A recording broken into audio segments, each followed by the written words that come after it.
Starting point आहे इथं का बघा पूर्ण तुम्हाला डिजिटल बनवलेलं आहे.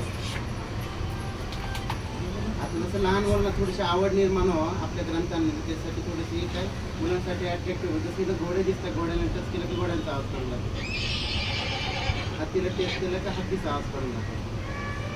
त्याच्यानंतर आता हिंदू धर्मामध्ये पिंपळाला खूप महत्त्व दिलं. हे पिंपळाचं ओरिजिनल पान कुरुक्षेत्रामधून आणलेले आणि तिथे तुम्हाला प्रेम केलं. त्याच्यानंतर तुम्ही जर सकाळी हनुमान चालीसा ऐकत असाल, इथं हनुमानजी बसलेले भगवान श्रीकृष्ण करत आहोत, इथं टच केलं की हनुमान चालीसा म्हणतात.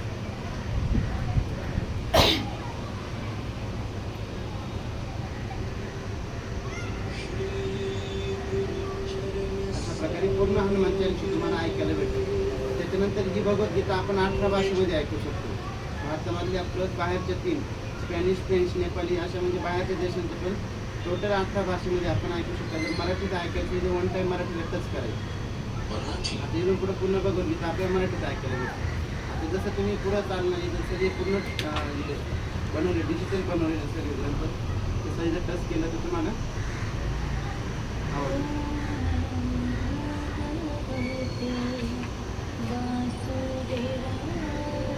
आता भगवान श्रीकृष्ण कुरुक्षेत्रामध्ये अर्जुनाला भगवद्गीता सांगतात. जसं इथं टच केलं तर गाण्याची